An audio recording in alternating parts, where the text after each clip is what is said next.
Olá, queridos amigos, é uma alegria estarmos juntos para refletirmos a respeito do Espiritismo. E para o dia de hoje, nós escolhemos tratar de um dos capítulos da obra que aniversaria neste ano, completando 160 anos, que é a obra O Livro dos Médiuns, a segunda obra da codificação espírita pela ordem cronológica. E é muito interessante nós considerarmos o capítulo 1, que é nele que nós vamos nos deter mais especificamente hoje, cujo título é Há Espíritos? Então, nós observamos que o codificador escolhe uma pergunta para dar título ao capítulo. E efetivamente o seu objetivo, então, é responder a essa pergunta. E é por isso que ele vai tecer ao longo do capítulo uma série de reflexões e também de demonstrações argumentativas e vai buscar provas, comprovações. E ele inicia mencionando que a dúvida no que consiste a existência dos espíritos, em geral, provém da ignorância quanto à natureza deles. Então, muitas pessoas acreditam que seriam seres à parte da criação, e aí acabam não tendo efetivamente condições de acreditar. E para esclarecer, o codificador começa então se dirigindo àquelas pessoas que creem na existência, na sobrevivência, na individualidade da alma, que são muitas. Os espiritualistas, que têm muitas denominações religiosas, não apenas o espiritismo, nós temos pessoas que acreditam na individualidade da alma, na sobrevivência da alma após a morte do corpo físico. Não são poucas as pessoas. Inclusive porque realmente não é lógico, não é racional que um ser que pensa e sente, de repente desapareça com a morte do corpo físico. E dirigindo-se então a essas pessoas, o codificador Allan Kardec vai apresentar uma reflexão muito interessante. Aqueles que creem na existência da alma, creem que existe algo mais além do corpo físico, da matéria propriamente dita, essas pessoas necessariamente precisam crer ou deduzir ou aceitar que a natureza da alma difere da natureza do corpo. Porque morto o corpo físico, nós não temos a alma mantendo as mesmas propriedades que o corpo. Tanto que a maior parte de nós não é capaz de enxergar a alma, não tem essa possibilidade. Um outro aspecto que necessariamente é preciso deduzir, quando a gente crê na existência da alma, é que ela tem consciência. Porque se ela sobrevivesse à morte do corpo físico e não mantivesse a consciência, a capacidade de pensar, de sentir, de refletir, é como se ela não existisse. Porque a consciência ela é fundamental para caracterizar a individualidade. Então, se a alma continua existindo após a morte do corpo físico, embora se observe que ela tenha outra natureza pela dedução lógica, se ela continua tendo consciência, tendo capacidade de sentir, tendo capacidade de refletir, então para onde ela vai? Questiona o codificador neste capítulo. E muitas pessoas refletem e mencionam que ela vai para o céu ou para o inferno. Mas onde fica o céu e o inferno? Segundo a crença, a cultura geral, o céu ficaria em cima e o inferno ficaria embaixo. Mas então o codificador refletirá nesse capítulo. A Terra é uma esfera e ela é uma esfera que se move. E nesse sentido, naturalmente, aquilo que está em cima numa determinada parte do dia, já não estará na outra. E mais do que isso, o universo é infinito.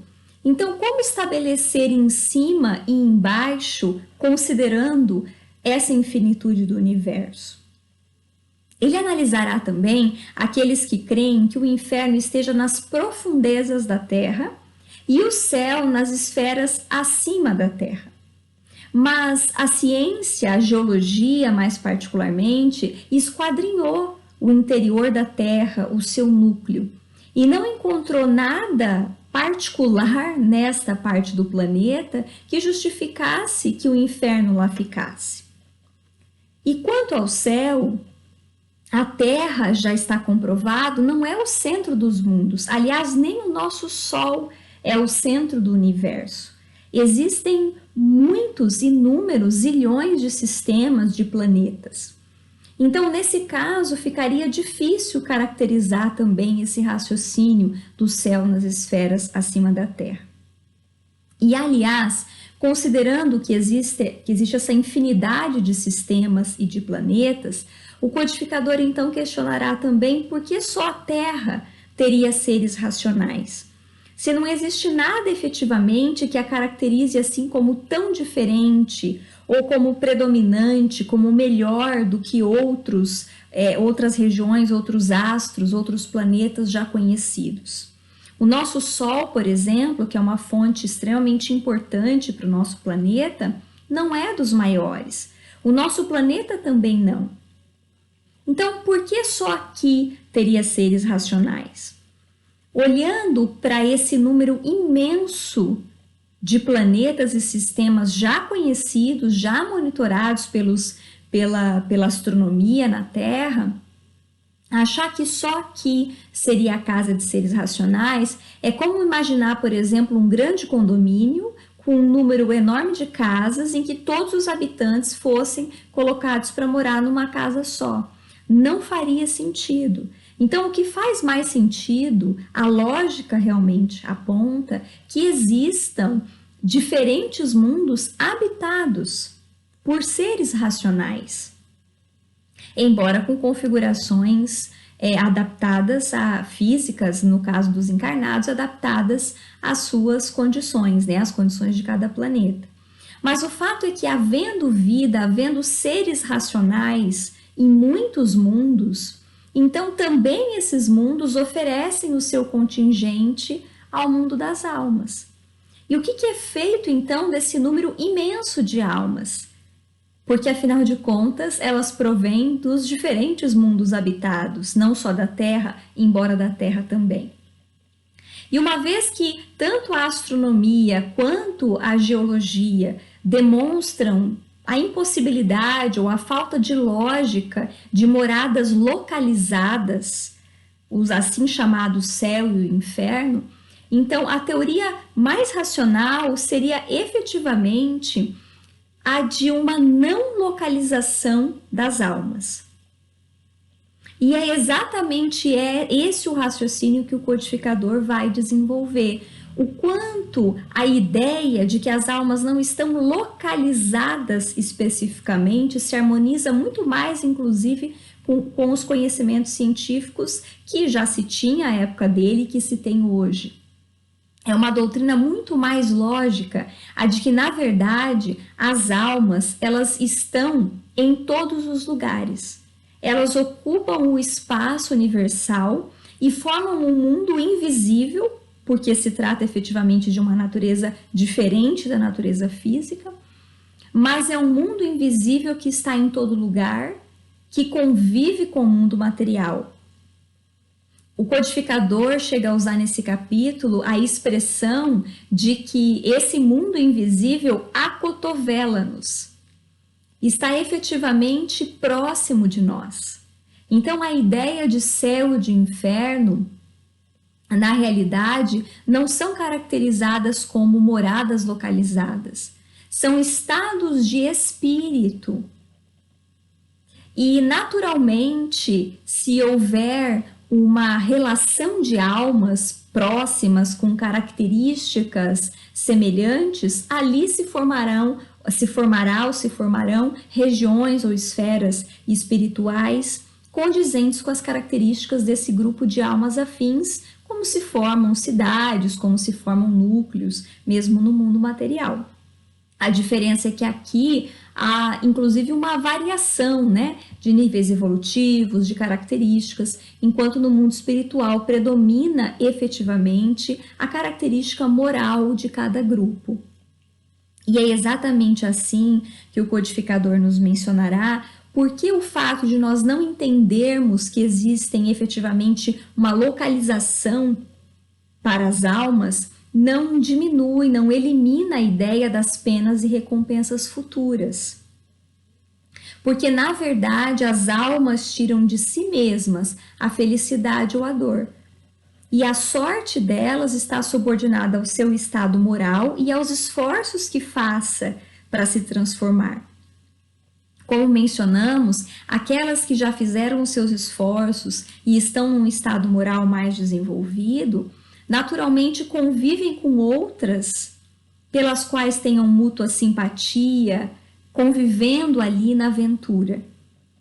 Mas também não abandonam aquelas outras que tenham feito escolhas menos felizes e que não consigam habitar esferas que efetivamente reine ali o progresso e a afinidade. Essas almas superiores, já purificadas, elas atendem aquelas que ainda não fizeram o seu percurso educativo. E por serem mais purificadas, elas são capazes de penetrar em todos os lugares e elas conseguem ver aquilo que as mais grosseiras não veem. E aquelas que ainda estão num estado de imperfeição poderão, pelos seus esforços, como mencionamos, vivendo provas adequadas para isso, evoluir e chegar ao último grau da escala, que aliás todos nós galgaremos. Então todos nós, em algum momento, pelos nossos esforços, poderemos chegar a esferas espirituais mais felizes e mesmo a mundos mais felizes. Então, essa reflexão também é muito interessante, porque nem a felicidade é uma eterna contemplação, que não teria lógica, e que inclusive seria algo bastante anticaridoso, porque imagine uma mãe que já esteja mais desenvolvida do que seu filho, vendo seu filho sofrer, não faria nada para auxiliar, tendo condições. E também aquelas que são os chamados demônios, as almas não purificadas, estão num estágio que é passageiro. E isso é muito importante de nós compreendermos. Por quê? Porque significa que Deus não fez almas destinadas ao mal.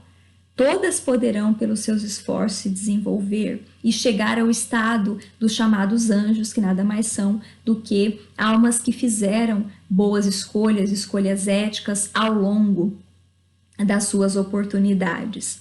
Então, sem dúvida nenhuma, essas reflexões são inclusive muito mais convidativas, porque o codificador vai dizer que em grande parte a incredulidade em relação às penas e recompensas é porque isso é apresentado às pessoas de uma forma inadmissível. Então não significa que não existam regiões realmente muito difíceis comparadas às descrições do chamado inferno. Só significa que aquilo não é para sempre.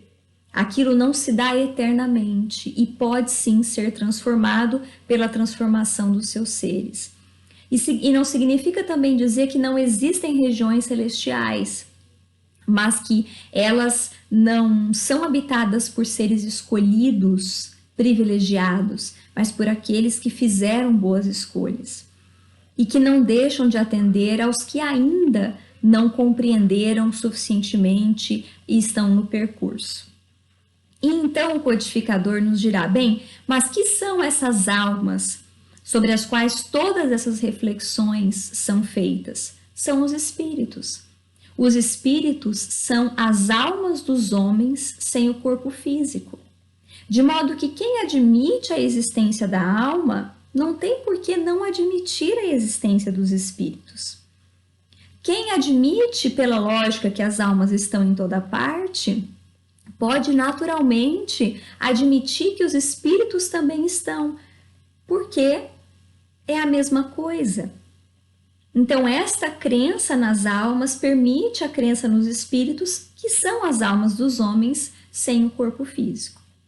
Uma vez refletido sobre isso, há então um segundo aspecto muito importante, que é, será que essas almas, será que esses espíritos sem o corpo físico podem atuar sobre o mundo material?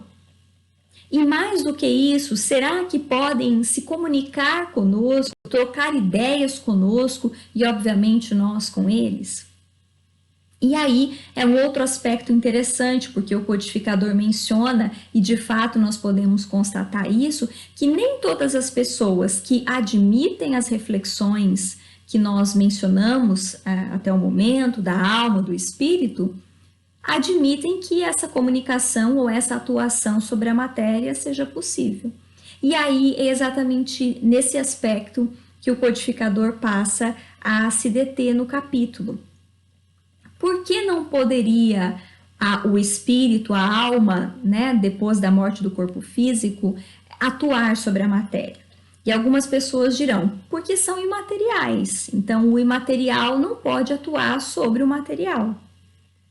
Ocorre que o espírito, depois de morto o corpo físico, ele permanece revestido pelo seu perispírito, que é um envoltório, é um corpo espiritual, que tem propriedades próximas da matéria física, ele é semimaterial. Embora ele tenha uma natureza fluídica, ele provém do princípio material, ele mantém propriedades da matéria, podendo ao mesmo tempo estabelecer uma relação entre o espírito, o ser pensante, que é uma centelha, e a matéria.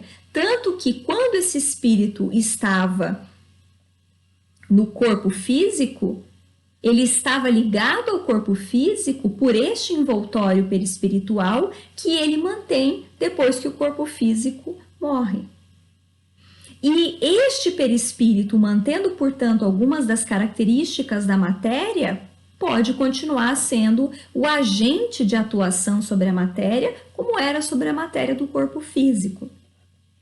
E o codificador mencionará, e nós conseguimos observar, que nós vemos muitas... ele menciona assim, por que duvidar que um fluido poderia gerar uma atuação na matéria quando a gente vê muitos exemplos disso? Por exemplo, a luz. A luz ela é imponderável e, no entanto, ela tem uma ação química. Ele traz também o exemplo da eletricidade. Nós não conseguimos efetivamente vê-la, não tem essa característica palpável e, no entanto, é uma força inquestionável.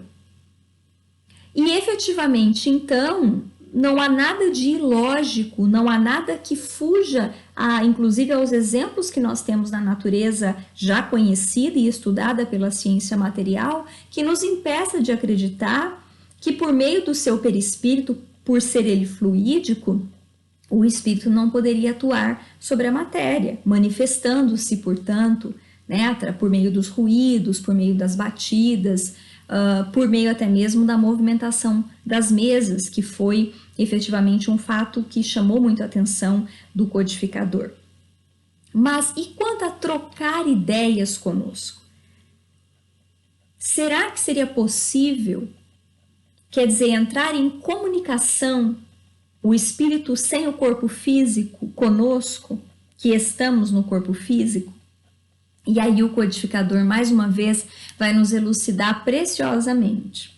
Porque ele vai, então, fazer a seguinte reflexão. O que é o homem, no sentido do ser humano?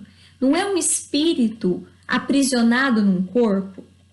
No sentido de que ele está, de alguma forma, ali moldado, ali ligado àquele corpo? Então, vamos pensar efetivamente em um indivíduo que estivesse encarcerado, um homem, um ser humano encarnado dentro da prisão. O homem livre não poderia visitar e falar com o encarcerado? Por que então o espírito livre do corpo físico não poderia falar com aquele cativo, aquele que está no corpo físico? E ele vai à frente. Quando o espírito, agora desencarnado, estava vivo do ponto de vista físico, ele não atuava sobre o seu corpo? Por que então ele não poderia, agora desencarnado, atuar sobre o corpo físico de outra pessoa, desde que esta outra pessoa permitisse? Desde que ele entrasse em comum acordo com o dono, então, portanto, daquele corpo, o médium, se assim podemos nos exprimir já nos termos do espiritismo. O que impediria isso? E se as almas estão por toda parte, elas não buscariam os seus afetos, não buscariam essa interação?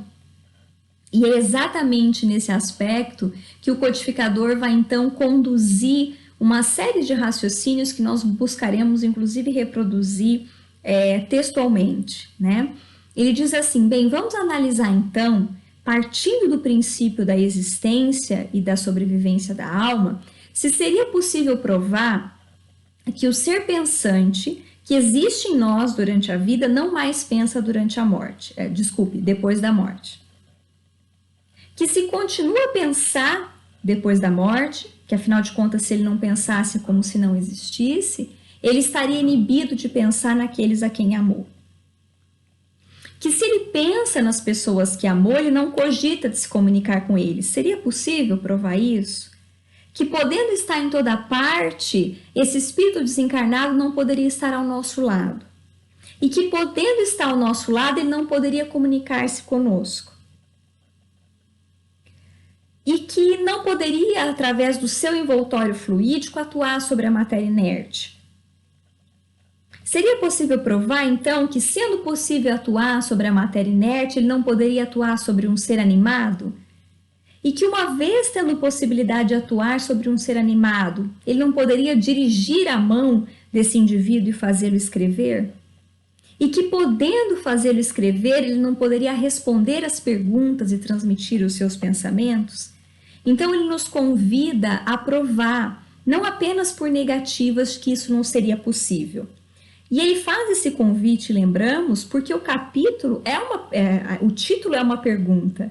O objetivo é responder essa pergunta e por isso ele vai fazendo efetivamente essa condução de raciocínio com aquele que está lendo. Então, realmente, quando esses argumentos todos são apresentados, nós vemos que são raciocínios lógicos. E o codificador vai dizer que esses raciocínios lógicos já são ótimos. Porque em grande parte nós nos afastamos até mesmo do pensamento religioso por não encontrar essa lógica. Mas o Espiritismo vai além. Porque além de toda a lógica desse raciocínio que foi apresentado no capítulo e que nós buscamos com as nossas limitações reproduzir, as manifestações espíritas, provam que tudo isso não é só lógico, é real. E o Espiritismo explica essas manifestações espíritas, as comunicações espirituais, a atuação dos espíritos sobre a matéria. E mais do que isso, lhes dá aplicação prática. Porque as manifestações espíritas, elas são da lei da natureza.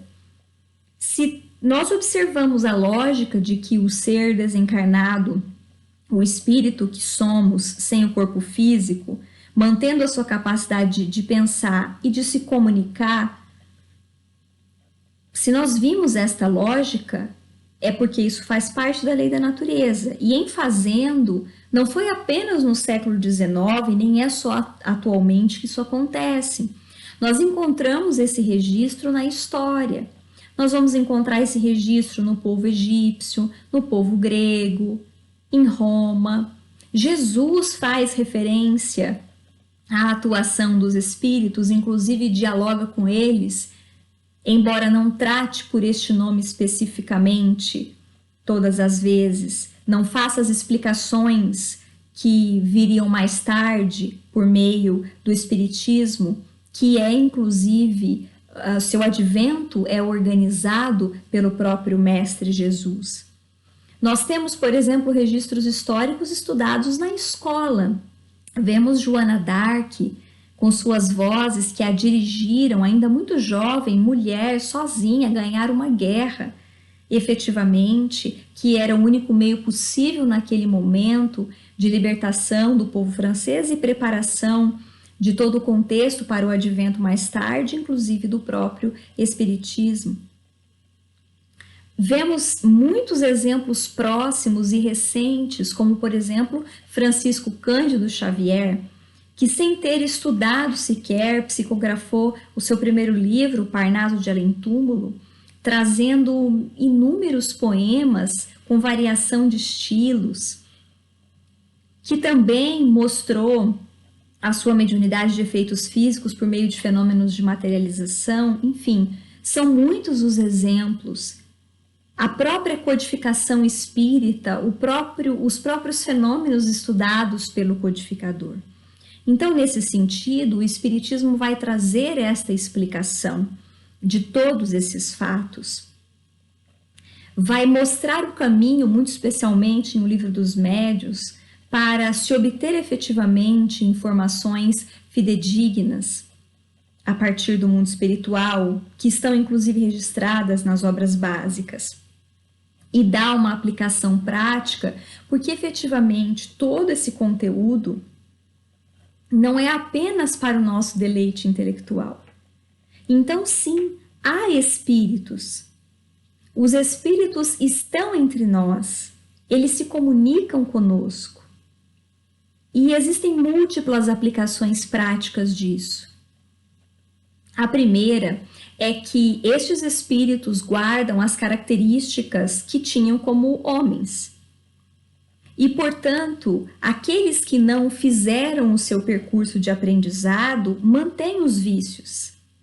E estando entre nós, é muito necessário que nós possamos vigiar o pensamento, porque eles podem comunicar a nós os seus vícios.